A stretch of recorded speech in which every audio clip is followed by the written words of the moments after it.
This week on Weapons Wednesday, we're going to be taking a look into everyone's favorite fantasy and building an arsenal for the apocalypse, specifically a stealth arsenal. And we're going to be using 3 amazing weapons that have been added to the KarateMart.com website to build up that arsenal. And you guys can let me know in the comments which one you think will be the absolute best one for the apocalypse. But before we get into that, if you could like this video and subscribe to the channel, that would be awesome.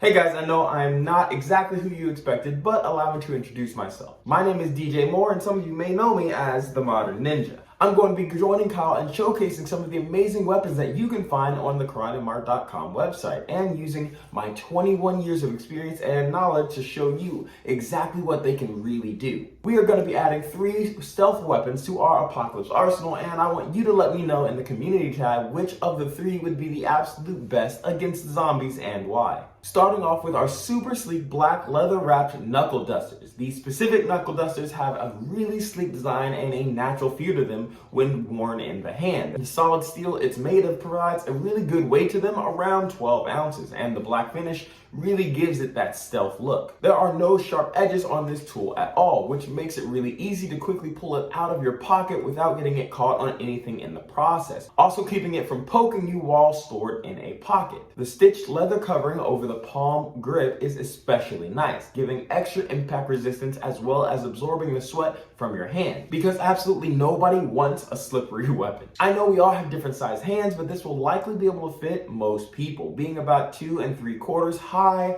and 4 3/4 wide, and with a thickness of about 5/8 of an inch, this will do some solid damage. Now, they're typically used for swiping or direct punching, and this can often depend on the size of the knuckle dusters and the size of your hand. But for me, I feel quite comfortable using this knuckle duster as a punching tool. However, the ladies that you see in this video feel more comfortable using them as a swiper than a puncher. I absolutely suggest checking these out for yourself, but always check your local laws first. Knuckle dusters are not legal everywhere, and the reason is kind of interesting.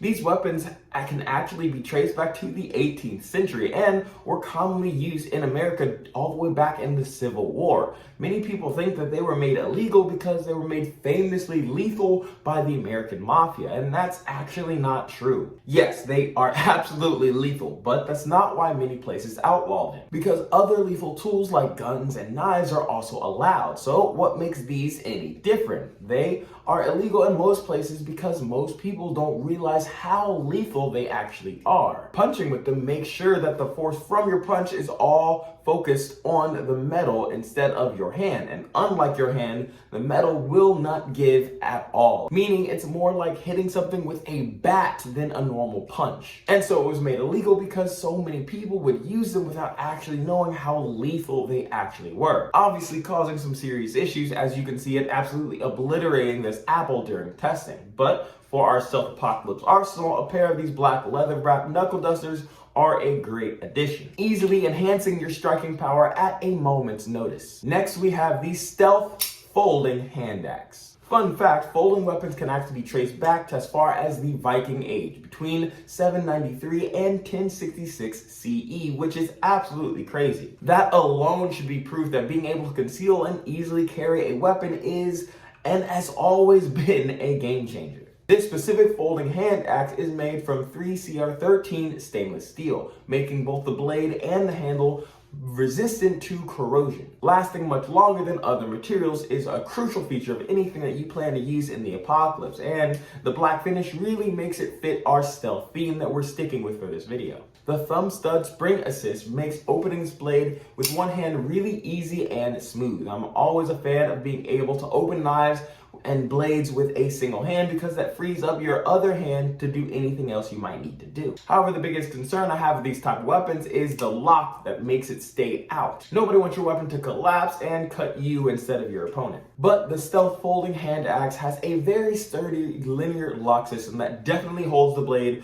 when put up to the test, as you see here. And the pocket clip that it has makes it really easy to pull out in an emergency situation. Not getting lost or turned around in your pocket always allows you to open it the same way every time you reach for it. And consistency is absolutely key in that regard. It's about 7 inches long when closed and 12.25 inches long when fully open, showing a 4-inch blade. Not only is it easy to fit in a pocket or backpack, it also has a blade long enough to really help for not only defending yourself, but also utility purposes. Gathering kindling, cutting ropes to size, and other survival tasks that anyone can expect to need and to do during the apocalypse. And to be quite honest with you guys, this thing looks super mean. The shape of the axe alone would get me to think twice before attacking anyone. During testing, it was able to cut into fruit with absolute ease. So this is absolutely, without question, getting added into my apocalypse kit. Last but certainly not least, we have the dark Shogun Wakizashi. The Wakizashi is one of the traditional Japanese swords worn by samurai in feudal Japan. The name actually refers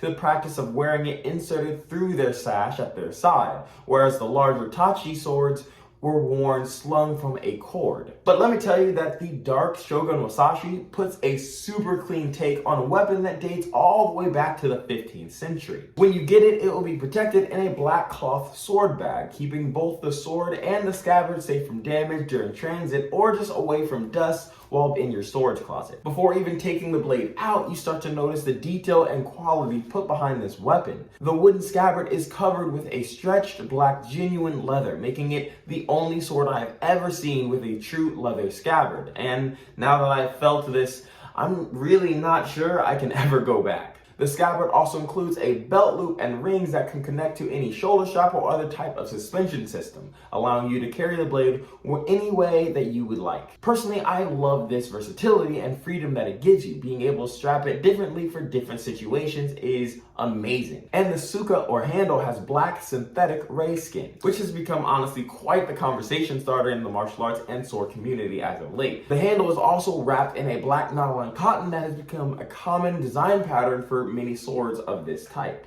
And that wrap weaves a dragon manuku or ornament to this weapon. And fun fact, the manuku were actually ornaments that were designed to simply hide the pins that secure the handle to the full tang blade. Speaking of a full tang blade, this black finish 65 manganese steel blade is absolutely beautiful. The oil tempered blade with a black finish makes it look like a sword from straight up outer space, coming sharp and pointy enough to cut things with absolute ease. During testing, I felt barely any resistance from the cut when I was cutting through the fruit, or vegetables actually. It was super clean to cut with and incredibly satisfying. I felt like a true modern ninja.